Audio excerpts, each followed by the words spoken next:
स्वागत आहे तुम्हा सगळ्यांचं आर पी मराठी स्टोरीजमध्ये. चला सुरू करूया आपली आजची नवीन स्टोरी. ती संध्याकाळ रिद्धीच्या साखरपुड्याची होती. मोठा बंगला दिव्यांच्या प्रकाशाने उजळून निघाला होता. अंगणात फुलांचा सुगंध दरवळत होता. ढोल ताशांचा आवाज अजूनही कानात घुमत होता. दिवसभराच्या हळदी, पूजा आणि पाहुण्यांच्या गडबडीनंतर मोठी माणसं थकून आपापल्या खोल्यांत विश्रांतीसाठी गेली होती.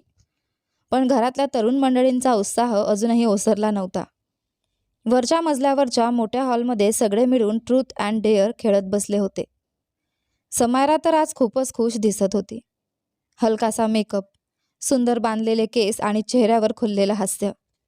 तिच्याकडून नजर हटत नव्हती. ती बराच वेळ सगळ्यांना एकापेक्षा एक भयानक डेअर देत होती आणि सगळ्यांची मजा घेत होती. पण अचानक बाटली तिच्याकडे फिरून थांबली आणि सगळे एकदम ओरडले. आता समायराची बारी. क्षणात तिचा चेहऱ्याचा रंग बदलला. ती पटकन उठत म्हणाली, बस झाला गेम, मला झोप येते. तेवढ्यात सियाने तिचा हात पकडला. अगं वा, स्वतःची बारी आली की झोप आठवली. नाही मॅडम, डेअर पूर्ण करावंच लागेल. बाकी सगळ्यांनीही सियाला साथ दिली. समायरा नाईलाजाने पुन्हा बसली आणि खोटा आव आणत म्हणाली, मी कोणाला घाबरत नाही बरं का. सांगा काय करायचं आहे. तिचा तो आविर्भाव पाहून सगळे हसू दाबत होते. सिया खटाळपणे हसली आणि म्हणाली, किचनमधून 4 टोमॅटो आणि कांदे आणायचे, एका प्लेटमध्ये ठेवायचे आणि ते थेट रोहन दादाच्या खोलीत जाऊन ठेवून यायचे. क्षणात समायराचा चेहरा फटकन उतरला. काय? नाही, दुसरं काहीतरी सांग. तिचा आवाज अक्षरशः थरथरत होता. रोहनचं नाव ऐकलं की तिची हालत खराब व्हायची. हवेलीतील सगळेच त्याला घाबरायचे. उंच बांधा, रागीट स्वभाव आणि नेहमी गंभीर चेहरा. समायराला तर त्याच्या समोर जाणं म्हणजे सिंहाच्या गुफेत शिरण्यासारखं वाटायचं. सिया मुद्दाम चिडवत म्हणाली, फक्त प्लेट ठेवून परत यायचं आहे, एवढंच. की मान्य कर तू घाबरतेस. बाकी सगळेही आता तिची खिल्ली उडवत होते. समायराने ओठ चावले. तिला माहीत होतं आता मागे हटली तर हे लोक आयुष्यभर तिची फिरकी घेणार होते. समायरा, तुझ्यात हिंमतच नाही. समोर बसलेला मयंकने टोमणा मारला. तो तिच्यापेक्षा 2 वर्षांनी लहान असला तरी तिला चिडवायची एकही संधी सोडत नव्हता. समायराने रागाने त्याच्याकडे पाहत मान झटकली. असं काही नाही, पण तुमच्यातल्या कोणालाही रोहनच्या खोलीत जायची हिंमत नाहीये. दुसरं काही सोपं काम सांगा. रोहन बंगल्याचा मोठा मुलगा. घरातले सगळेच त्याला मागून जल्लाद म्हणायचे. त्याचा राग म्हणजे वादळच. तो समोर आला की लोकांची बोलती बंद व्हायची. कायम गंभीर चेहरा, भेदक नजर आणि कोणावरही पटकन चिडणारा स्वभाव. सिया लगेच म्हणाली, मग हार मान ना. उद्या आम्हा सगळ्यांना पार्टी दे किंवा डेअर पूर्ण कर. दुसऱ्याने लगेच जोडले. सियाचे मावस चुलत आते, भाऊ बहिणी सगळे साखरपुड्यासाठी पुण्यातल्या त्या मोठ्या हवेलीत जमले होते. मोठ्या माणसांमध्ये कितीही वाद असले तरी मुलांमध्ये मात्र कायम प्रेम आणि मस्ती असायची. सगळे एकत्र बसले की हशा, गोंधळ आणि टिंगलटवाडी सुरू व्हायची. समायराने मात्र कधीच हार मानायला शिकलं नव्हतं आणि या सगळ्यांसमोर स्वतःची खिल्ली उडू द्यायची ते तर अशक्य होतं. रोहनची भीती मनात होतीच, पण शेवटी तिने मन घट्ट केलं. ठीक आहे, करते मी डेअर. ती उठली तशी सियाने नाटकीपणे हात जोडले. चला सगळे आपल्या खोल्यांत पळा. आज समायराच्या आयुष्याची शेवटची रात्र आहे बहुतेक. रोहन दादा तिला जिवंत सोडतील की नाही कोण जाणे. सगळे खदखदून हसू लागले. समायराला जराही कल्पना नव्हती की हे लोक तिला किती मोठ्या संकटात ढकलत होते, नाहीतर ती कधीच त्यांच्या जाळ्यात अडकली नसती. बाहेर येताच तिची नजर भिंतीवरच्या घड्याळावर गेली. रात्रीचे 2 वाजले होते. आता तर तो झोपला असेल, ती स्वतःलाच समजावत पुटपुटली. किचनमध्ये जाऊन तिने पटकन प्लेटमध्ये 3-4 टोमॅटो कांदे ठेवले. हाताला आलेला घाम पुसत ती स्वतःलाच धीर देत होती. घाबरायचं काही नाही समायरा. पटकन जायचं, टेबलवर प्लेट ठेवायची आणि पळायचं. रोहनचं एकही वाक्य ऐकायचं नाही, नाहीतर उभं करून पूर्ण रात्र लेक्चर देतील. स्वतःलाच समजावत ती किचनमधून बाहेर पडली.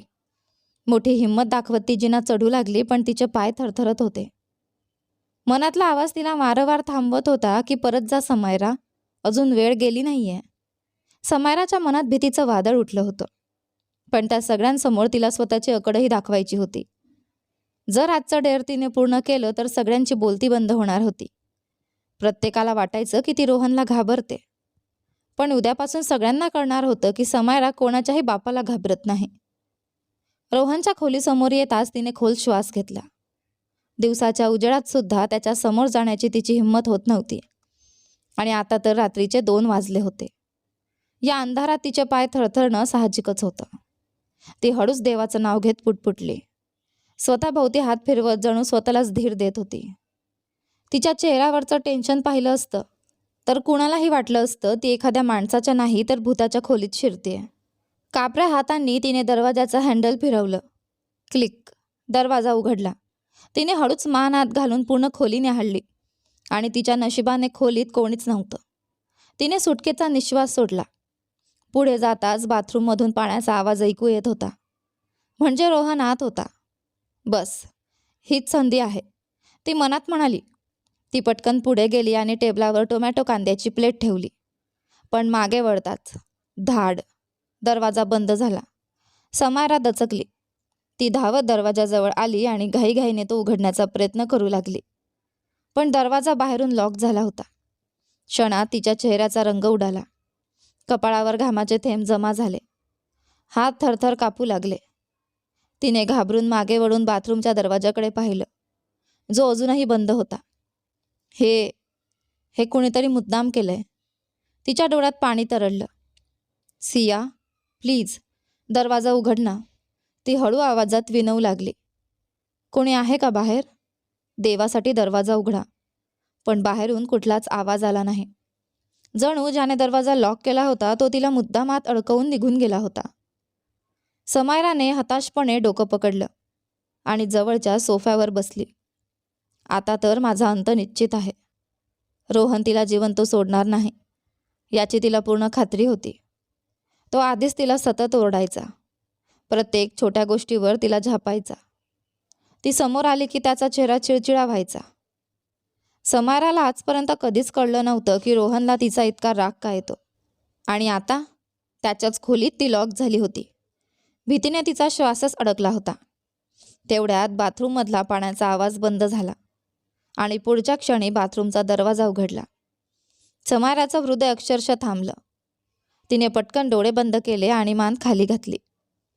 ओठ अजूनही देवाचं नाव पुटपुटत होते. रोहन बाहेर आला. ओले केस कपाळावर पडले होते. काळ्या टी शर्टमध्ये तो नेहमीपेक्षाही जास्त धडकी भरवणारा दिसत होता. दिवसभर साखरपुड्याच्या तयारीत आणि पाहुण्यांमध्ये व्यस्त राहिल्यानंतर तो आता फ्रेश होऊन थोडं ऑफिसचं काम करून झोपायच्या विचारात होता. पण समोरचं दृश्य पाहताच त्याच्या चेहऱ्याचे भाव एका क्षणात बदलले. रोहनने समोर बसलेल्या त्या नाजूक मुलीकडे पाहिलं. समायराने मान खाली घातली होती. डोळे घट्ट मिटलेले आणि ओठ सतत काहीतरी पुटपुटत होते. एका क्षणासाठी त्याला वाटलं ही घाबरून इथेच झोपली की काय. तो काही क्षण तसाच उभा राहून तिच्याकडे पाहत राहिला आणि मग हळूच पुढे येत त्याने तिच्या खांद्यावर हात ठेवला. डोळे उघड आणि सांग, रात्रीच्या वेळी माझ्या खोलीत काय करतेस तू? त्याचा गंभीर आवाज खोलीत पसरलेल्या शांततेला चिरत गेला. समायराच्या डोळ्यांच्या कडांना अश्रू साचले होते. तिने थरथरणाऱ्या पापण्या उघडल्या आणि समोर उभा असलेला रोहन दिसताच ती किंचाळली. क्षणात तिने तोंडावर हात ठेवला आणि 2 पावलं मागे सरकली. रोहन नुकताच अंघोळ करून बाहेर आला होता. कमरेला फक्त टॉवेल गुंडाळलेला. ओले केस कपाळावर रेंगाळत होते. समायराला ते दृश्य पाहून आणखीच घाबरल्यासारखं झालं. रोहनने कपाळावर आठ्या आणत तिच्याकडे पाहिलं. आवाज कमी ठेव आणि आधी सांग इथे काय करतेस? त्याचा आवाज कठोर होता. समायरा अजूनही डोळ्यांवर हात ठेवूनच अळखळत बोलू लागली. ते टोमॅटो, कांदा, सिया, म्हणजे नाही, मी तुमच्यासाठी टोमॅटो आणले होते. घाबरून तिच्या तोंडातून काही बाहेर पडत होतं. रोहन तिच्याकडे रोखून पाहत पुढे आला. क्षणात त्याने तिचे हात पकडले आणि खाली ओढले. समायरा थेट त्याच्या छातीवर आपटली. एक क्षण दोघेही स्तब्ध झाले. समायराचे विस्पारलेले डोळे थेट रोहनच्या डोळ्यात अडकले होते. त्याच्या ओल्या शरीराचा स्पर्श होताच तिचा श्वास अडकला. रात्रीची ती शांत वेळ, रिकामी खोली आणि दोघांचं इतकं जवळ उभं राहणं, त्या क्षणाने जणू वेळच थांबवली होती. रोहनही काही क्षण तिच्याकडे पाहत राहिला. त्याच्या डोळ्यात पहिल्यांदाच रागाऐवजी काहीतरी वेगळं उमटलं होतं. तो आणखी काही बोलणार इतक्यात धाड. खोलीचा दरवाजा जोरात उघडला. शिलाजी आत आल्या आणि त्यांच्या मागोमाग शेखररावही रागाने खोलीत आले. समोरचं दृश्य पाहताच दोघेही जागीच थबकले. रोहनला तर काही क्षण आपल्या आईच्या येण्याचं भानच राहिलं नव्हतं. तो अजूनही समायराकडेच पाहत होता. पण पुढच्या क्षणी त्याने स्वतःला सावरलं आणि समायराला झटकन स्वतःपासून दूर केलं. समायरा तोल जाऊन थेट जमिनीवर पडली. तिच्या तोंडून हलकीशी सिसकारी बाहेर पडली आणि डोळ्यातले अश्रू ओघळू लागले. शिलाजींच्या चेहऱ्यावर धक्का स्पष्ट दिसत होता. तर शेखररावांचा राग अक्षरशः 7व्या आसमानावर पोहोचला होता. शिलाजी, गिरधर काका आणि शेखरजी तिघेही त्या क्षणी रोहनच्या खोलीत उभे होते. त्यांच्या नजरेत दिसणारा धक्का, संताप आणि अविश्वास पाहून रोहन स्वतःच गोंधळून गेला होता. त्यांना नेमकं काय वाटत असेल ते तो समजू शकत होता. पण परिस्थिती अशी होती की त्याच्याकडे स्वतःचं स्पष्टीकरण देण्यासाठी शब्दच उरले नव्हते.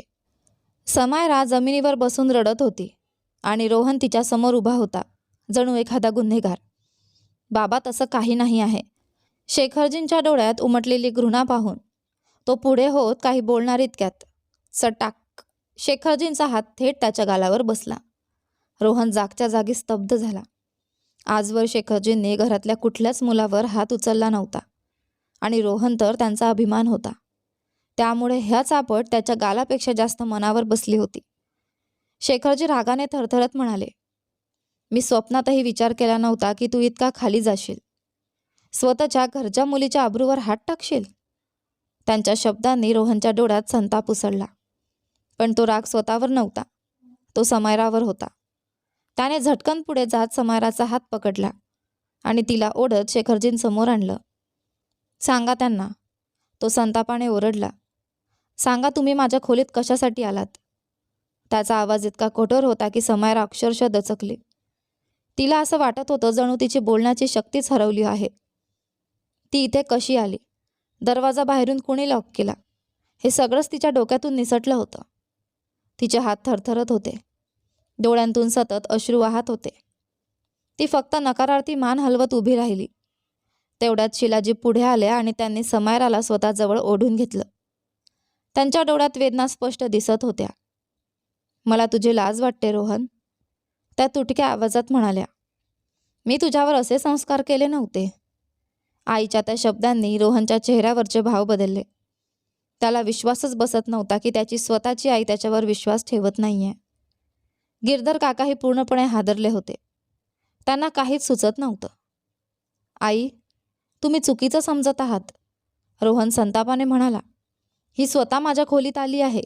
दरवाजा लॉक होता की नाही मला काहीच माहीत नाही. पण त्याचं बोलणं पूर्ण होण्याआधीच गिरधर काकांचा कठोर आवाज घुमला. एक शब्दही बोलू नकोस. पूर्ण खोली शांत झाली. गिरधर काका रागाने त्याच्याकडे पाहत म्हणाले, कालपर्यंत तू दुसऱ्या मुलीवर प्रेम असल्याच्या गोष्टी करत होतास आणि आज रात्रीच्या अंधारात या मुलीचं आयुष्य उद्ध्वस्त करायला निघालास. रोहनच्या मुठ्ठी घट्ट आवळल्या गेल्या. तिच्या निरागसपणाचा फायदा घेऊन तिला फसवत होतास तू. त्या क्षणी रोहनच्या मनात इतका राग उसळला होता की त्याला समायराला हलवून विचारावंसं वाटत होतं. तिने त्याचं आयुष्य एका क्षणात उद्ध्वस्त केलं होतं. त्याच्या चारित्र्यावर प्रश्नचिन्ह उभं केलं होतं आणि त्याच्या सन्मानाची अक्षरशः राखरांगोळी झाली होती. जर त्या रात्री समायरा रोहनच्या खोलीत गेलीच नसती तर इतका मोठा गोंधळ कधीच झाला नसता. पण आता गोष्ट हाताबाहेर गेली होती. ही अशी घटना नव्हती जी रात्रीच्या अंधारात दडवता आली असती. प्रत्येकाच्या चेहऱ्यावर तणाव स्पष्ट दिसत होता. त्या रात्री हवेलीच्या मोठ्या दिवाणखाण्यात सगळे जमले होते आणि त्या बैठकीत दोषी फक्त एकालाच ठरवलं जात होतं, रोहनला. शेखरजींचा कठोर आवाज पूर्णपणे हॉलमध्ये घुमला. तुला माहिती आहे ना, रात्रीच्या वेळी एखादी मुलगी एका तरुण मुलाच्या खोलीतून बाहेर आली तर त्याचा काय अर्थ निघतो? रोहन शांत उभा होता. तुझ्या वडिलांचा या भागात मान आहे.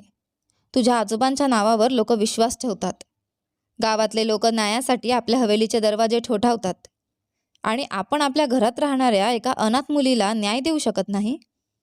रोहनच्या डोळ्यात असहाय्यता दाटली. त्याने सगळ्यांसमोर आधीच स्पष्ट सांगितलं होतं की त्याच्या आयुष्यात फक्त दिव्या आहे आणि तो फक्त तिच्यावर प्रेम करतो. पण आज कुणालाच त्याचं काही ऐकायचं नव्हतं. गिरधर काका संतापाने म्हणाले, जर तू दिव्यावर प्रेम करत होतास तर समायराचं आयुष्य उद्ध्वस्त करण्याचा तुला काही अधिकार नव्हता. रोहनने डोळे मिटले. त्याच्या मनात संताप, अपराधीपणा आणि असहाय्यता सगळंच एकत्र उसळत होतं. दुसरीकडे समायरा स्वतःच्या खोलीत बेचैनपणे फेऱ्या मारत होती. तिचे डोळे रडून लाल झाले होते. ती सियासमोर हात जोडत म्हणाली, सिया, देवासाठी सगळ्यांना खरं सांग ना, तूच मला डेअर दिलं होतंस. सियाने नजर चुकवली. आम्ही फक्त तुला डेअर दिलं होतं. त्यानंतर तुझ्या आणि रोहनमध्ये काय झालं ते आम्हाला कसं माहिती असेल? समायरा अवाक तिच्याकडे पाहत राहिली. तू खरंच बोलतेस? तिचा आवाज थरथरला. लोकांनी आम्हाला त्या अवस्थेत पाहिले. दरवाजा लॉक होता. कुणीही आमच्यावर विश्वास ठेवणार नाही. पण सियाने मदत करण्यास स्पष्ट नकार दिला. समायरा हादरली. सिया तिची सर्वात जवळची मैत्रीण होती, जिच्यावरती डोळे झाकून विश्वास ठेवायची. आणि आज तीच तिची साथ सोडत होती. खाली बैठकीत वातावरण आणखी गंभीर होत चाललं होतं. शेखरजी ठाम आवाजात म्हणाले, काहीही झालं तरी ही गोष्ट घराच्या बाहेर जाणार नाही. क्षणभर शांतता पसरली आणि मग त्यांनी निर्णय सुनावला. रोहनला समायराशी लग्न करावंच लागेल. तो निर्णय नव्हता. तो जणू रोहनच्या आयुष्यावर कोसळलेला वज्राघात होता. त्याला असं वाटलं जणू हवेलीचं छप्पर त्याच्या डोक्यावर कोसळलं आहे. मी हे लग्न करणार नाही. तो पहिल्यांदाच एवढ्या मोठ्याने ओरडला. मी मरू शकतो, पण दिव्याशिवाय दुसऱ्या कुणालाही माझ्या आयुष्यात जागा देऊ शकत नाही. त्याच्या आवाजात वेदना होती, पण शेखरजींचा चेहरा कठोर झाला. ठीक आहे, ते शांतपणे म्हणाले. मग आजपासून आमच्याशी तुझं सगळं नातं संपलं. रोहनच्या चेहऱ्यावरचे भाव बदलले. तुझ्या नावामागून माझं नाव काढून टाक आणि उद्यापासून मी स्वतःला या गावाचा सरपंच समजणं सोडून देईन. त्यांचा आवाज थरथरत होता. कारण जर मी माझ्या घरात राहणाऱ्या अनाथ मुलीसाठी न्याय देऊ शकलो नाही, तर गावातल्या इतरांच्या मुलींना न्याय देण्याचा अधिकारही मला नाही. रोहन स्तब्ध झाला. पहिल्यांदाच त्याने शेखरजींना हारलेलं पाहिलं होतं. नेहमी डोकं उंच ठेवून जगणारा माणूस आज त्याच्यासमोर तुटत होता. आणि त्या क्षणी स्वतःच्या भावना, राग आणि प्रेम यांच्या संघर्षात अडकलेल्या रोहनने एक असा निर्णय घेतला जो त्याच्या आयुष्यातला सर्वात मोठा आणि सर्वात वेदनादायक निर्णय ठरणार होता. कारण त्याला अजूनही वाटत होतं, दिव्याशिवाय दुसरी कुठलीच मुलगी त्याच्या आयुष्यात जागा मिळवू शकत नाही. अगदी समायरासुद्धा नाही. रोहन काही क्षण शांत उभा राहिला. मग अचानक मागे सरकत त्याने शेखरजींकडे पाहिलं आणि कठोर आवाजात म्हणाला, ठीक आहे, मी समायराशी लग्न करायला तयार आहे. त्याच्या आवाजात मान्यतेपेक्षा पराभव जास्त होता. तो मागे वळला. त्यामुळे त्याला शिलाजींच्या चेहऱ्यावर उमटलेलं समाधान दिसलंच नाही. जणू त्या त्यांच्या हेतूमध्ये यशस्वी झाल्या होत्या. हवेलीत लगेच घोषणा झाली. आठवड्याच्या शेवटी रोहन आणि समायराचं मोठ्या थाटामाटात लग्न होणार होतं. आणि लग्नासोबतच समायराची पाठवणीही. हा निर्णय ऐकताच समायराच्या पायाखालची जमीन सरकली. तिने दोन्ही हातांनी चेहरा झाकला आणि ती जोरात रडू लागली. सियाने तिला मिठीत घेतलं, पण तिच्याकडे दिलासा देण्यासाठी शब्द नव्हते. तुला माहिती आहे ना, समायरा हुंदके देत म्हणाली, रोहन दुसऱ्या कुणावर प्रेम करतो. मी त्या माणसाचे लग्न करून स्वतःचं आयुष्य उद्ध्वस्त होताना पाहू शकत नाही. त्या क्षणी तिला तिच्या आईवडिलांची खूप आठवण येत होती. तिला वाटत होतं जणू ती एखाद्या कटाची शिकार झाली आहे, अशा फसवणुकीची ज्याची तिने कधी कल्पनाही केली नव्हती. त्या एका रात्रीने रोहन आणि समायरा दोघांनाही एकमेकांसाठी कैदी बनवलं होतं. समायराने खोलीतून बाहेर पडणंच बंद केलं, तर रोहन हवेली सोडून थेट फार्म हाऊसवर जाऊन राहिला. 2 दिवस तो तिथेच होता. ना घरच्यांची संपर्क ना दिव्याशी. रात्रंदिवस त्याच्या मनात फक्त एकच गोष्ट फिरत होती, समायराबद्दलची चीड. त्याला वाटत होतं त्या मुलीने त्याचं सगळं आयुष्य उद्ध्वस्त केलं. दिव्या त्याच्यासाठी फक्त आकर्षण नव्हती, ती त्याच्या 3 वर्षांच्या प्रेमाची कहाणी होती. स्वतःच्या पायावर उभी असलेली, आत्मविश्वासाने जगणारी दिव्या त्याला मनापासून आवडत होती. आणि दिव्याचं प्रेमही त्याच्यावर तितकंच होतं. पहिल्यांदाच रोहन घरच्यांच्या विरोधात उभा राहिला होता. आजवर बाहेरची कुठलीही मुलगी त्या घराची सून बनली नव्हती. पण रोहनने सगळ्यांसमोर स्पष्ट सांगितलं होतं की दिव्या हीच माझी निवड आहे. घरच्याही हळूहळू तयार होत होते. पण आता अचानक समायराचं संकट त्याच्या गळ्यात पडलं होतं. शेवटी घरच्यांच्या सततच्या फोननंतर तो परत बंगल्यात आला. लग्नाच्या आधी त्याने दिव्याला मेसेज करून सगळं सांगितलं. तो जाणून होता ती तडफडत असेल. त्याने तिला स्वतःची शपथ देत लिहिलं, मी सगळं ठीक करेन. त्या मुलीशी माझं कुठलंही नातं राहणार नाही. आणि मग मन घट्ट करून तो लग्नासाठी तयार झाला. लग्नाचा दिवस उजाडला. सोनेरी नक्षीकाम केलेल्या गडद मरून रंगाच्या लेहंग्यात समायरा इतकी सुंदर दिसत होती की तिच्यावरून नजर हटत नव्हती. मेकअप आर्टिस्टच्या हलक्या स्पर्शाने तिच्या निरागस चेहऱ्याला अजूनच मोहक रूप आलं होतं.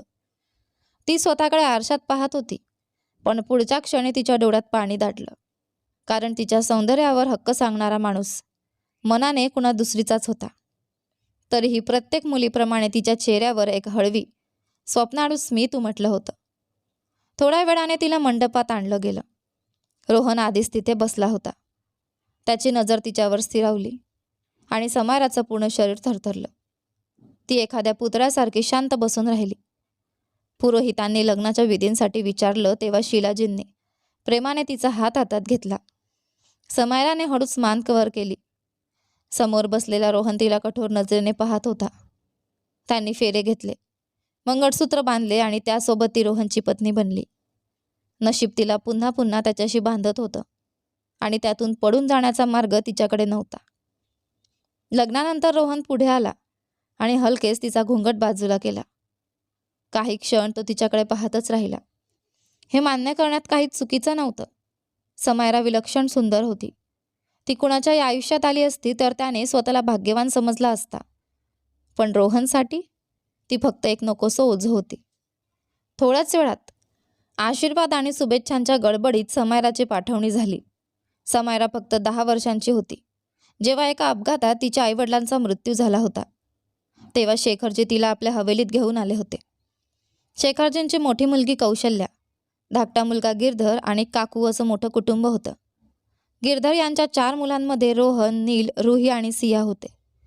जर अनिता काकूंना 2 मुली आणि 1 मुलगा होता. समायरा नववधू बनून त्या खोलीत शांत बसली होती. ज्या माणसाची ती पत्नी झाली होती त्यालाच तिच्या अस्तित्वात काहीच रस नव्हता. ना तिच्या सौंदर्यात, ना तिच्या प्रतीक्षेत. खोलीचा दरवाजा हलकेच उघडला. समायराला वाटलं रोहन आला असेल, पण आत शीलाजी आल्या. त्या हळूच तिच्या जवळ येऊन बसल्या. समायराने आश्चर्याने त्यांच्याकडे पाहिलं. त्यांच्या चेहऱ्यावर एक विचित्र अपराधीपणा होता. काही क्षण शांत राहिल्यानंतर शीलाजींनी हळू आवाजात म्हटलं, समायरा, मला तुझ्याशी काही बोलायचं आहे. तिने गोंधळून त्यांच्याकडे पाहिलं आणि पुढच्या क्षणी शीलाजींनी जे सांगितलं त्याने तिच्या पायाखालची जमीनच सरकली. हे सगळं मी मुद्दाम केलं. समायराचे डोळे विस्फारले. आई? तिचा आवाज थरथरला. तुम्ही असं कसं करू शकता? तुम्ही माझं आणि रोहनचं आयुष्य उद्ध्वस्त केलं. तिच्या आवाजात वेदना होत्या. आजवर ती शीलाजींना स्वतःच्या आईसारखंच मानत आली होती. त्यांनीही तिला मुलीसारखं प्रेम दिलं होतं आणि आज त्या स्वतःच कबूल करत होत्या की हा सगळा कट त्यांचाच होता. शीलाजी खाली मान घालून बसल्या. मी माझ्या मोठ्या मुलाला चुकीच्या हातात देऊ शकत नव्हते, त्या शांतपणे म्हणाल्या. समायराला धक्का बसला. शीलाजी पुढे म्हणाल्या, सियालाही मीच सांगितलं होतं तुला डेअर द्यायला. मला माझ्या मुलावर पूर्ण विश्वास होता. रोहन कधीच कोणत्याही मुलीची मर्यादा ओलांडणार नाही हे मला माहीत होतं. त्यांच्या डोळ्यात अश्रू तरळले. दरवाजा बाहेरून लॉकही मीच केला होता, कारण मला हवं होतं की रोहन एका अपराधी भावनेत अडकावा, त्याचं नाव तुझ्याशी जोडावं आणि मग पुढचं सगळं आपोआप घडेल. समायरा स्तब्ध बसून त्यांच्याकडे पाहत राहिली. तिला विश्वासच बसत नव्हता. मग शेवटी म्हणजे शेखरजींपर्यंत ही गोष्ट पोहोचवणं आणि आमचं लग्न ठरवणं, हे सगळं? हो, शीलाजींनी मान डोलावली. हा सगळा माझाच विचार होता. समायराच्या डोळ्यात अश्रू दाटले. तिला आठवत होतं आजवर शीलाजींनी तिची प्रत्येक इच्छा पूर्ण केली होती. ती अनाथ असूनही तिला कधीच परकं वाटू दिलं नव्हतं आणि आज पहिल्यांदाच त्या तिच्याकडून काही मागत होत्या. माझ्या कटापेक्षा तुमचं नशीब जास्त मजबूत होतं समायरा, त्या तिचा हात हातात घेत म्हणाल्या. जर देवाला हे मान्य नसतं तर लाख प्रयत्न करूनही हे लग्न झालं नसतं. त्या हलकसं असल्या. तुम्ही दोघं एकमेकांसाठीच बनलेले आहात. समायराने हळूच आपला हात मागे घेतला. मी याला नशीब म्हणू शकत नाही. तिचा आवाज तुटला. रोहन दुसऱ्या कुणावर प्रेम करतो. शीलाजीने तिचा चेहरा दोन्ही हातात घेतला. मी तुझ्यावर प्रेमाचा अधिकार दाखवते, कारण तू मला समजून घेऊ शकतेस. त्या हळू आवाजात म्हणाल्या. तुझ्या प्रेमाची खरी परीक्षा आता आहे.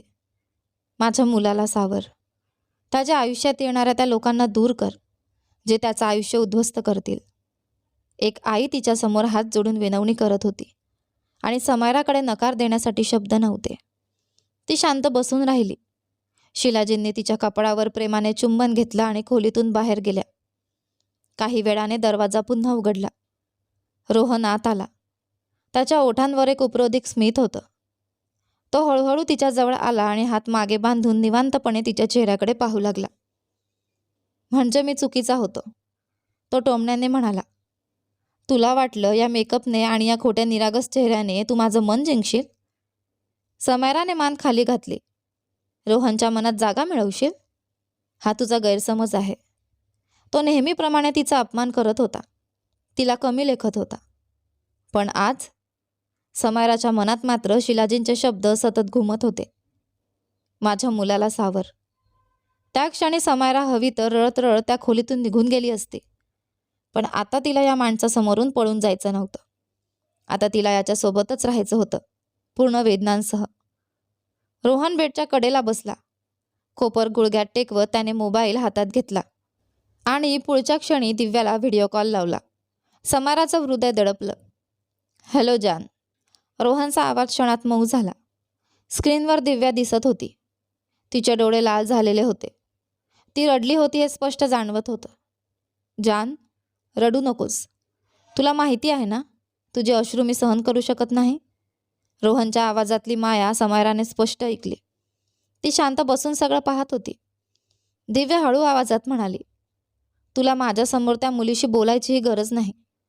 पण वचन दे, तू तिच्या जवळ जाणार नाहीस. रोहनने मुद्दाम स्पीकर ऑन केला. त्याची नजर समायरावर रोखलेली होती. वचन नाही दिलं तरी तू माझ्यावर विश्वास ठेवू शकतेस, तो मुद्दाम मोठ्याने म्हणाला. त्या मुलीच्या जवळ जाऊन मी माझी प्रतिष्ठा खराब करणार नाही. समायराच्या चेहऱ्याचा रंग उतरला. रोहन पुढे म्हणाला, ती माझ्यासाठी फक्त एक ओझं आहे. जणू कुणीतरी जबरदस्तीने माझ्या आयुष्यात ढकलून दिलेली व्यक्ती. प्रत्येक शब्द समायराच्या मनाला जखम करत होता. तिला कधीच इतका अपमान सहन करावा लागला नव्हता. बस, आता या विषयावर बोलायचं नाही. रोहन पुन्हा दिव्याशी नेहमीसारखा बोलू लागला. सांग, आज कोणत्या रंगाचा ड्रेस घातलायस? जणू त्या खोलीत समायरा अस्तित्वातच नव्हती. काही वेळाने समायराने शांतपणे आपले दागिने काढायला सुरुवात केली. जड लेहंगा उतरवून तिने आरामदायक कपडे घेतले आणि चेंजिंग रूममध्ये गेली. परत बाहेर आली तेव्हा रोहन अजूनही दिव्याशी बोलत होता. तिने नकळत त्याच्याकडे पाहिलं आणि लगेच नजर वळवली. एका बाजूला रोहनने दिव्याला दिलेली वचनं होती, तर दुसऱ्या बाजूला ती स्वतः लग्नाच्या वेळी घेतलेली 7 जन्मांची शपथ. पण या माणसाच्या मनात स्वतःसाठी जागा बनवणं हे जवळजवळ अशक्य होतं. हे विचार करत करत तिचे डोळे मिटले. रात्री उशिरा अचानक कुणीतरी तिचा हात जोरात ओढला आणि ती थेट खाली पडली. समायरा दचकून जागी झाली. समोर रोहन उभा होता. इतकी हिंमत, तो रागाने म्हणाला. माझ्या बेडवर झोपायची? समायरा घाबरून पटकन उठून बसली. रोहनने उशी तिच्याकडे फेकली. मला काही तमाशा करायचा नाही म्हणून तुला सोफ्यावर झोपायची परवानगी देतोय. जणू तो तिच्यावर उपकार करत होता. पण दुसऱ्याच्या वेदना समजण्यासाठी माणसाकडे हृदय असावं लागतं. आणि त्या क्षणी रोहनच्या मनात तिच्यासाठी फक्त राग होता. समायराने शांतपणे उशी उचलली आणि सोफ्यावर जाऊन पडली. ती उशी छातीशी घट्ट धरून झोपायचा प्रयत्न करत होती. झोप येत होती की नाही हे तिलाही कळत नव्हतं. पण एक गोष्ट निश्चित होती, तिची पहिली रात्र पूर्णपणे उद्ध्वस्त झाली होती आणि ती उद्ध्वस्त करणारा माणूस निवांतपणे बेडवर पसरून झोपला होता. हेच आता तिचं नशीब होतं. रोहनने स्वतःच्या इच्छेने दिव्याची निवड केली होती, पण समायरा मात्र नशिबाने त्याच्यासाठी निवडली गेली होती. आणि आता हा संबंध तिलाच निभवायचा होता, कोणत्याही परिस्थितीत. दुसऱ्याच दिवशी रात्री रोहन हवेली सोडून थेट आपल्या पुण्यातल्या फ्लॅटवर गेला आणि तिथे पोहोचताच त्याने सगळ्यात आधी दिव्याला भेटण्याचा निर्णय घेतला. मी काल रात्रीच तुला सांगितलं ना, तसं काही नाही आहे. मग पुन्हा पुन्हा तोच विषय काढून काय फायदा? रोहनच्या आवाजात हलकी चिडचिड होती. दिव्याने त्याच्याकडे पाहिलं आणि पुढच्या क्षणी हळूच पुढे झुकत त्याच्या ओठांवर आपले ओठ टेकवले. रोहनने तिला कित्येकदा असं करू नकोस म्हणून सांगितलं होतं, कारण तिच्याजवळ आलं की त्याचं स्वतःवरचं नियंत्रण सुटायचं. आणि आता तर परिस्थिती आणखी कठीण झाली होती. त्याच्या आयुष्यात एक अशी मुलगी आली होती जी नावाला त्याची पत्नी होती. दिव्या त्याच्या मिठीत शिरत हळू आवाजात म्हणाली, माझ्याशी असं वागशील तर मी खरंच रागावून निघून जाईन. रोहन हलकंसं हसला. तू जाऊच शकत नाहीस, तो तिच्या केसात चेहरा लपवत म्हणाला, कारण शेवटी तुला माझ्याकडेच परत यायचं आहे. दिव्या श्रीमंत घरची एकुलती एक मुलगी होती. बाहेरून ती एखाद्या पोरीसारखी दिसायची, पण तिच्या मनात काय चाललंय हे कुणालाच समजत नव्हतं. दोघेही एकमेकात हरवून भविष्यासंबंधी बोलत होते आणि त्याच वेळी हवेलीत बसलेली समायरा देवाकडे रोहनला मागत होती. आजवर तिने कधी कोणासाठी अशी प्रार्थना केली नव्हती, पण आता रोहन तिचा नवरा होता. त्याच्यावर हक्क मागणं चुकीचं नव्हतं. पुढचे 2 दिवस रोहन पूर्णपणे बेफिकीर राहिला. जणू समायरा त्या हवेलीत अस्तित्वातच नव्हती. तो तिच्याकडे पूर्ण दुर्लक्ष करायचा. कधीकधी तर तो विसरून जायचा की त्याचं तिच्यासोबत लग्न झालं आहे. समायरा त्याच्यासाठी फक्त एक जबरदस्तीचं नातं होती. तरीही तो तिच्याशी उद्धटपणे बोलण्यापेक्षा तिला पूर्णपणे दुर्लक्षित करणंच पसंत करायचा. आणि हे दुर्लक्ष समायराला आतून तोडत होतं. एक दिवस शिलाजींनी पुन्हा तिला आपल्या खोलीत बोलावलं. मी हे लग्न फक्त नावापुरतं व्हावं म्हणून लावलं नव्हतं, त्या गंभीरपणे म्हणाल्या. तुम्ही दोघं खरंच नवरा बायको व्हावं अशी माझी इच्छा आहे. समायराने शांतपणे त्यांच्याकडे पाहिलं. पण ते दुसऱ्या कुणावर प्रेम करतात, ती पुन्हा एकदा हळू आवाजात म्हणाली. शिलाजीने तिचा हात धरला. आणि मी तुला किती वेळा सांगितलंय, आता तू त्याची पत्नी आहेस. त्या तिच्या जवळ येत म्हणाल्या. त्याच्या जवळ जा, त्याला तुझी सवय होऊ दे. पुरुषांचा स्वभाव असाच असतो, सौंदर्य त्यांना आकर्षित करतं. समायराला अजून खाली पाहू लागली. शिलाजी हसल्या. देवाने तुला इतकं सौंदर्य दिलंय, ते तुझं सामर्थ्य बनव. त्या पुढे म्हणाल्या, माझ्या मुलाला तुझ्या प्रेमात पाड. मला खात्री आहे, ज्या दिवशी तू त्याच्या मनात जागा बनवशील, त्या दिवशी दिव्या स्वतःहून त्याच्या आयुष्यातून निघून जाईल. समायरा शांतपणे त्यांचं बोलणं ऐकत होती. शिलाजींच्या शब्दांचा तिच्यावर खोल परिणाम झाला होता. शेवटी रोहन तिचा नवरा होता. त्याच्यावर हक्क सांगण्याचा अधिकार तिलाही होता. पण रोहनची भीती अजूनही तिच्या मनावर तितकीच होती. त्या रात्री खूप धीर करून तिने कपाट उघडलं. तिने एक सुंदर निळ्या रंगाचा सॅटिनचा नाईट ड्रेस बाहेर काढला, जो तिच्या गोऱ्या त्वचेवर आणखी खुलून दिसत होता. त्या दिवशी समायराने स्वतःला पूर्णपणे रोहनसाठी सजवलं होतं. केसात मोगऱ्याचे गजरे, डोळ्यात गडद काजळ, मोकळे सोडलेले केस आणि अंगभर दरवळणारा मंद सुगंध. निळ्या रंगाच्या हलक्या भरतकामाच्या साडीत ती इतकी सुंदर दिसत होती की आरशात स्वतःकडे पाहतानाही तिचे गाल गुलाबी झाले होते. आजची संध्याकाळ तिने फक्त रोहनसाठी राखून ठेवली होती. ती बराच वेळ त्याची वाट पाहत बसली, पण रोहन आला नाही. रात्र वाढत गेली आणि शेवटी वाट पाहता पाहता ती सोफ्याला टेकून तशीच झोपून गेली. रात्री उशिरा खोलीचा दरवाजा उघडला.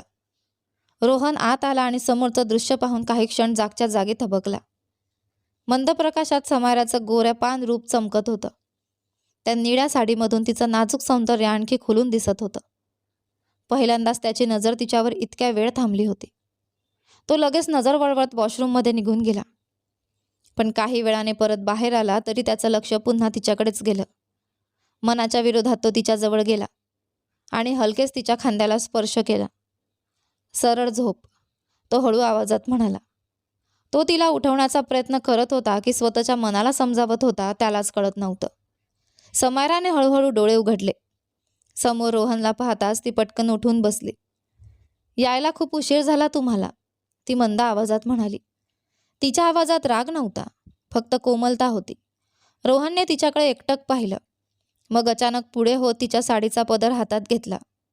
हे सगळं कुणाला दाखवण्यासाठी, तो उपरोधिक हसत म्हणाला. काय मिळवायचं आहे तुला?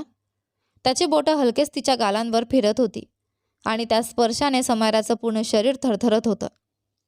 कुणासाठी नाही, ती घाबरत म्हणाली. आपलं लग्न झालंय म्हणून. ती पुढे काही बोलू शकली नाही. रोहन अचानक हसू लागला. म्हणजे आता तू तुझ्या नवऱ्याला आकर्षित करण्यासाठी असे कपडे घालणार?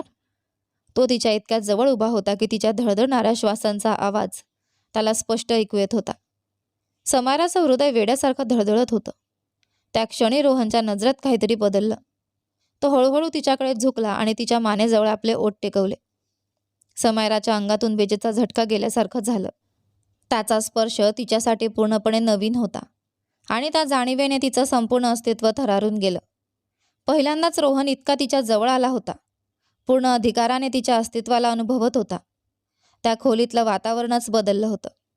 समोर बसलेली इतकी सुंदर मुलगी पाहून एका क्षणासाठी तो विसरून गेला की तो दिव्यावर प्रेम करतो, की तिच्याशी प्रामाणिक राहण्याचं वचन त्याने दिलं आहे आणि तिच्याशिवाय दुसऱ्या कुणालाही आपल्या आयुष्यात जवळ येऊ देणार नाही, असं त्याने स्वतःलाच सांगितलं होतं. पण त्या क्षणी समायराच्या सुगंधाने, तिच्या निरागस सौंदर्याने त्याचं भान हरवलं होतं. तो हळूहळू तिच्या अजून जवळ आला आणि पुढच्या क्षणी तिला आपल्या मिठीत ओढून घेतलं. समायरा स्तब्ध झाली. तिने नेहमी रोहनला दगडासारखा कठोर पाहिलं होतं, पण आज तो अचानक इतका वितळलेला का वाटत होता हे तिलाही समजत नव्हतं. रोहनने तिला अलगद बेडवर झोपवलं. त्याच्या प्रत्येक स्पर्शाने तिच्या श्वासांची लय विस्कटत होती. समायरा डोळे मिटून शांत पडून राहिली, कारण त्या क्षणी तिच्यात त्याला थांबवण्या इतकी ताकदच उरली नव्हती.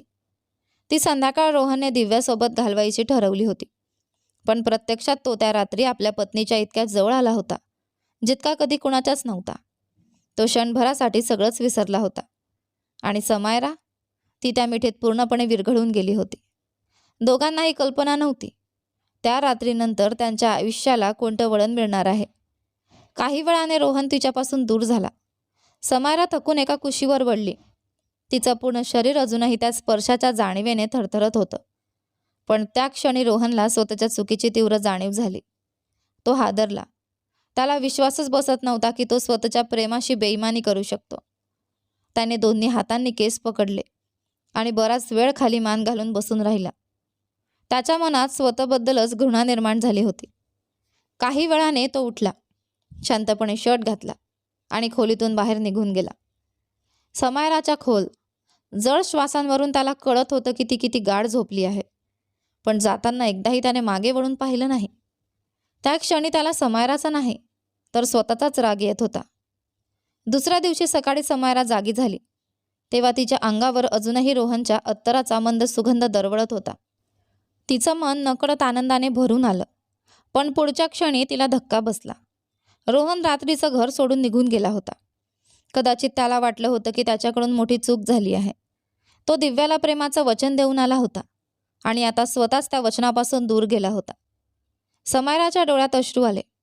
तिला स्वतःचा तिरस्कार वाटू लागला. जणू ती एखादी अशी स्त्री होती जी फक्त एखाद्या पुरुषाच्या रात्री रंगवण्यासाठी उपयोगी पडते, पण त्याच्या मनात कधीच जागा मिळवू शकत नाही. फक्त शिलाजींची इच्छा पूर्ण करण्यासाठी तिने स्वतःचा स्वाभिमान रोहनच्या पायाशी ठेवला होता आणि हीच तिची सर्वात मोठी चूक ठरली.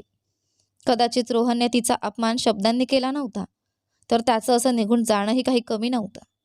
ज्या क्षणांनी तिला आनंद द्यायला हवा होता त्या क्षणांनी तिच्या मनात अपराधीपणाचं ओझं टाकलं होतं.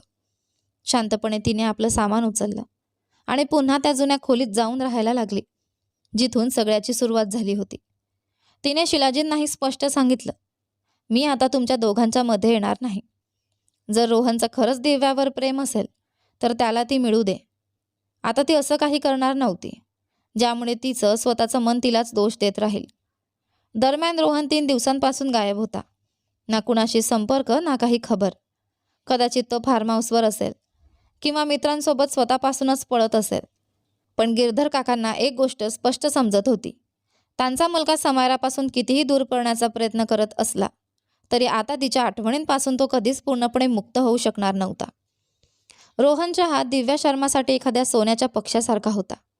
हुशार, आत्मविश्वासू आणि उज्ज्वल भविष्य असलेला मुलगा. असा जोडीदार मिळाला तर कुठलीही मुलगी स्वतःला नशीबवान समजली असती. पण गिरधर काकांच्या मनात मात्र वेगळीच शंका घर करून बसली होती. त्यांना वाटत होतं दिव्या रोहनवर प्रेम करत नाही, ती फक्त त्याच्या संपत्तीसाठी त्याच्याजवळ आली आहे आणि म्हणूनच त्यांनी दिव्याला आपल्या ऑफिसमध्ये बोलावलं.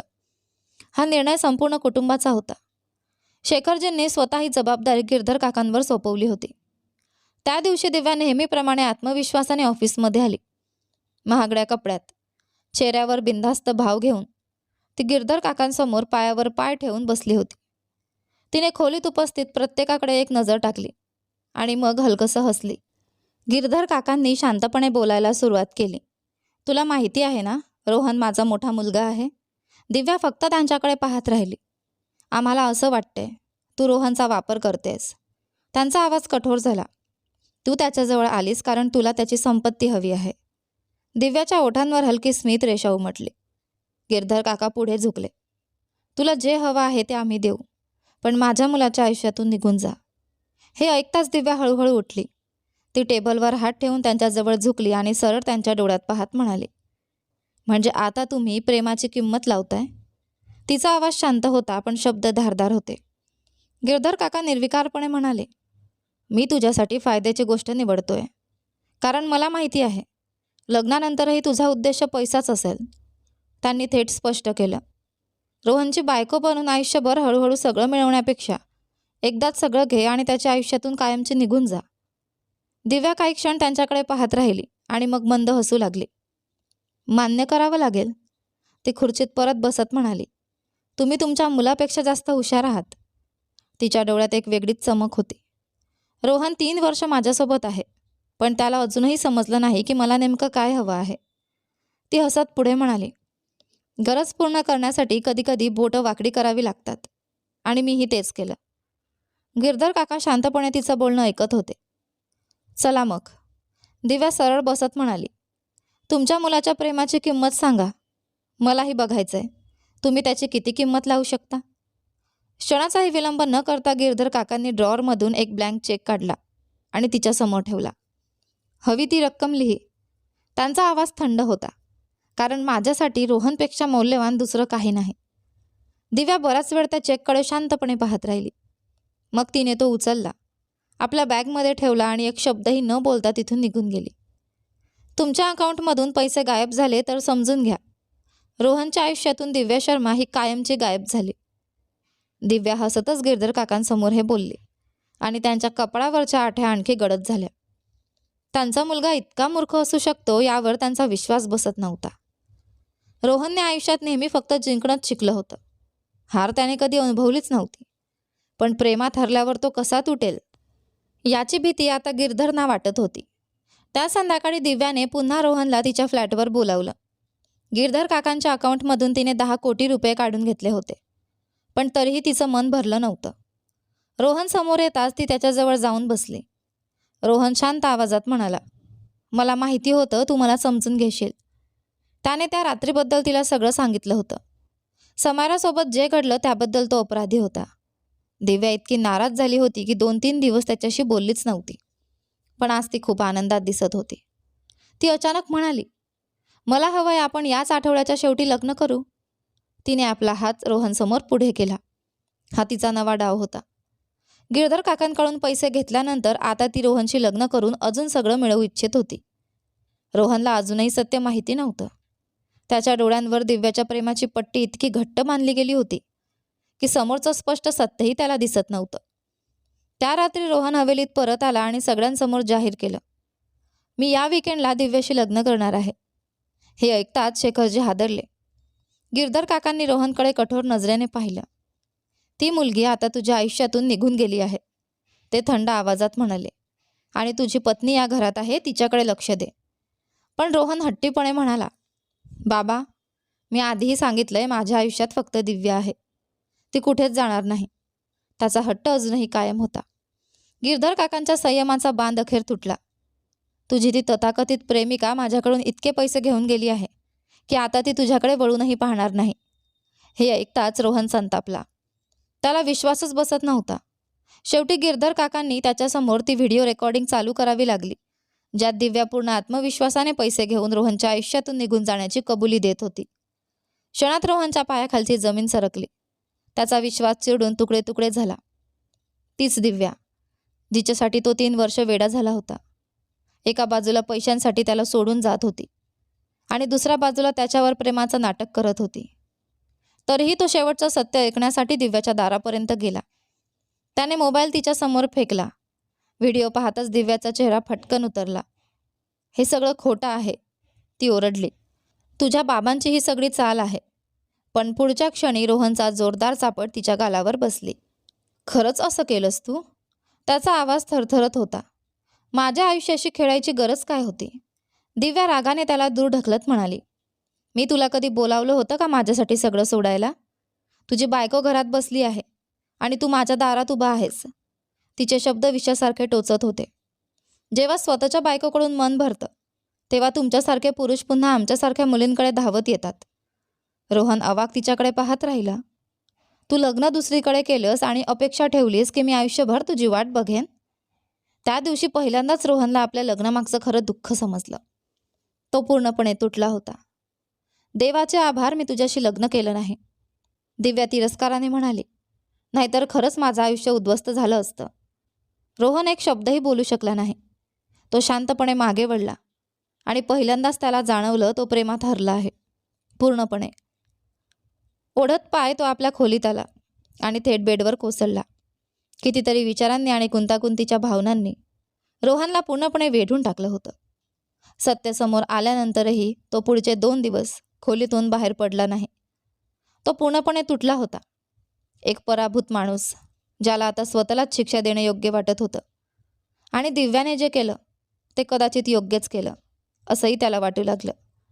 त्याच्यासारख्या माणसाला सोडून जाणंच योग्य होतं. पण त्या सगळ्या गोंधळातही एक चेहरा वारंवार त्याच्या डोळ्यांसमोर येत होता.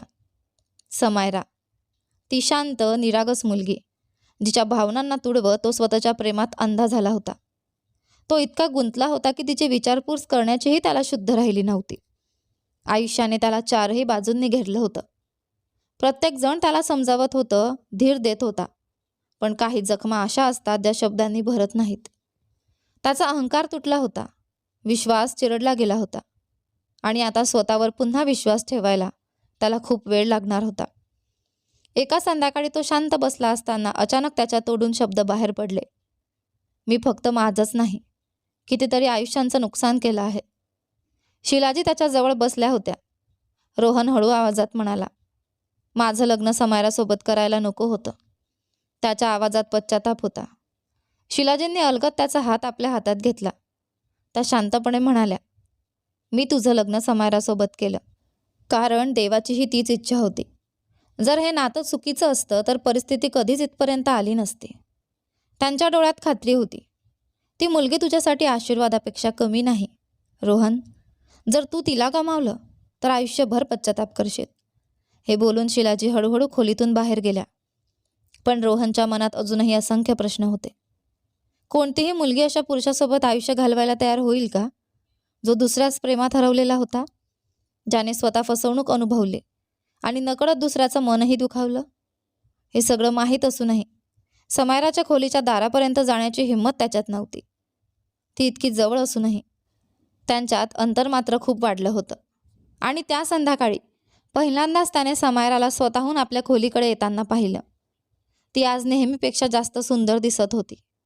की आज रोहनची नजरच बदलली होती हे त्यालाच समजत नव्हतं. एक नजर तिच्यावर टाकताच त्याने शांतपणे मान खाली घातली. समायराने त्याच्या समोर साईड टेबलवर कॉफी ठेवली आणि त्याच्या चेहऱ्याकडे पाहिलं. तो अपराधी वाटत होता. आजपर्यंत तिने रोहनला कधी इतकं हरलेलं पाहिलं नव्हतं. आणि खरं सांगायचं तर तिलाही त्याचा हा चेहरा आवडत नव्हता. ती हलकेच त्याच्या जवळ बसली आणि त्याची हनुवटी धरून त्याचा चेहरा वर केला. सरळ त्याच्या डोळ्यात पाहत ती मंद हसली. काही लोकांच्या चेहऱ्यावरचा रुबाब खूप छान दिसतो. तुमचा राग, तुमची अकड, तेच तुमच्यावर जास्त शोभून दिसतं. ती थोडी थांबली. असं हरलेलं शांत बसलेला रोहन मला अजिबात आवडत नाही. समायराचं बोलणं ऐकून रोहनच्या ओठांवर हलकीशी स्मित उमटतं. पण तुला हे मान्य करावंच लागेल, तो हळू आवाजात म्हणाला. रोहन हरला आहे. पहिल्यांदाच तो तिच्यासमोर स्वतःचं मन उघड करत होता. समायरानेही मनातल्या कितीतरी रागाला मागे सोडलं होतं. कारण आता हट्ट करून काही उपयोग नव्हता. ती त्याची पत्नी होती आणि मनापासून हे नातं स्वीकारून बसली होती. जर आजही ती त्याच्यापासून दूर राहिली असती तर कदाचित ती कधीच चांगली पत्नी ठरली नसती. म्हणूनच सगळं दुःख बाजूला ठेवून ती पुन्हा त्याच्यासमोर उभी राहिली होती. ती हळूच त्याच्यासमोर आपला हात पुढे करत म्हणाली, मी पुन्हा तुमचा हात धरून तुम्हाला जगायला शिकवू शकते. रोहन बराच वेळ तिच्या चमकणाऱ्या डोळ्यांकडे पाहत राहिला. त्याला वाटत होतं, ही मुलगी पुन्हा त्याच्या आयुष्यात प्रकाश आणू शकते. तो तिच्या जवळ सरकला आणि हळू आवाजात म्हणाला, जर तू माझ्यासोबत असशील तर कदाचित मी पुन्हा हसायला शिकेन. समायरा हलकसं हसली आणि पूर्ण अधिकाराने त्याच्या छातीवर डोकं टेकवलं. माझं पूर्ण आयुष्य फक्त तुमच्यासाठी आहे. ती कुजबुजली. कारण तुम्हीच माझं जग आहात. तो एक सुंदर स्वीकार होता. समायराचं हे प्रेम रोहनसाठी पूर्णपणे नवीन होतं. मनाला स्पर्शून जाणारं. हळूहळू त्याच्या कपाळावरच्या चिंता कमी होऊ लागल्या. तो आता मनापासून हे नातं स्वीकारत होता. पुढच्या काही दिवसात समायरा पुन्हा तिच्या जुन्या खट्याळ स्वभावात परतली. तिचं हसणं, तिची बडबड सगळंच पुन्हा हवेलीत आनंद घेऊन आलं. आणि हेच हसू रोहनच्या आतल्या वेदनांना हळूहळू कमी करत होतं. काही दिवसांनी तो पुन्हा आत्मविश्वासाने ऑफिसच्या मीटिंगमध्ये सहभागी झाला. त्याच्या चेहऱ्याकडे पाहून कुणालाही वाटलं नसतं की काही दिवसांपूर्वी तो पूर्णपणे तुटून गेला होता. आयुष्यात चढ उतार येतच राहतात, पण जर एखादी व्यक्ती तुमच्या बाजूने ठामपणे उभी असेल तर कोणतंही दुःख फार मोठं वाटत नाही. त्या रात्री रोहनने पहिल्यांदाच आपल्या प्रेमाची कबुली शब्दात दिली. त्याने समायराला जवळ ओढलं आणि तिच्या कपाळावर अलगद ओठ टेकवत कुजबुजला. तू प्रेम मिळवण्यास पात्र आहेस. त्या मिठीत आता संकोच नव्हता, फक्त प्रेम होतं. दोघांची मनं एकाच ठोक्यावर धडकत होती, जणू ती एकमेकांसाठीच बनली होती. काही नाती सुरुवातीला वेदना देतात, पण काळ जसजसा पुढे जातो तसतसं तीच नाती मनाला सर्वात जास्त प्रिय होतात. आणि जेव्हा दोन मनं खरंच एकमेकांना स्वीकारतात तेव्हा त्यांच्यामध्ये उरते फक्त प्रेम. काळ पुढे सरकत गेला. हवेलीमध्ये पुन्हा हसू ऐकू येऊ लागलं. शेखरजींच्या चेहऱ्यावर समाधान दिसू लागलं. शिलाजींच्या डोळ्यात शांतता उतरली. आणि रोहन, तो आता आधीसारखा राहिला नव्हता. समायराने त्याच्या आयुष्यात फक्त पत्नी म्हणून नाही, तर त्याच्या तुटलेल्या मनाला पुन्हा जुळवणारी साथीदार म्हणून जागा मिळवली होती. एकेकाळी ज्या खोलीत गैरसमज, राग आणि अंतर होतं, त्याच खोलीत आता प्रेम, विश्वास आणि आपलेपणा होता. रोहनला शेवटी समजलं, खरं प्रेम ते नसतं जे फक्त सुंदर क्षणात साथ देतं. खरं प्रेम ते असतं जे माणूस तुटलेला असतानाही त्याचा हात सोडत नाही. आणि समायरा तसंच प्रेम होती. एका संध्याकाळी हवेलीच्या गच्चीवर उभं राहून रोहनने समायराला आपल्या जवळ ओढलं. थंड वाऱ्यात तिचे केस उडत होते आणि ती नेहमीसारखी हसत त्याच्याकडे पाहत होती. काय बघताय? ती हसत म्हणाली.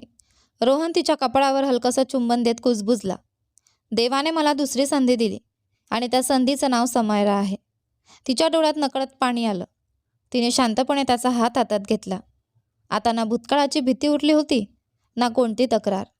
कारण काही प्रेमकथा अशा असतात ज्या वेदनेपासून सुरू होतात, पण शेवटी मनाला कायमचं घर देऊन जातात. आणि रोहन समायराची कथा अशाच एका प्रेमाची साक्ष बनली. तर तुम्हाला ही कथा कशी वाटली, तुम्हाला काय वाटतं ते मला कमेंट करून नक्की सांगा. व्हिडिओ आवडला असेल तर व्हिडिओला लाईक करा, शेअर करा. चॅनलवर नवीन असाल तर चॅनलला सबस्क्राईब करा. आणि हो, नोटिफिकेशन बेल नक्की दाबा, जेणेकरून येणाऱ्या पुढील व्हिडिओची अपडेट तुम्हाला सर्वात आधी मिळेल. धन्यवाद.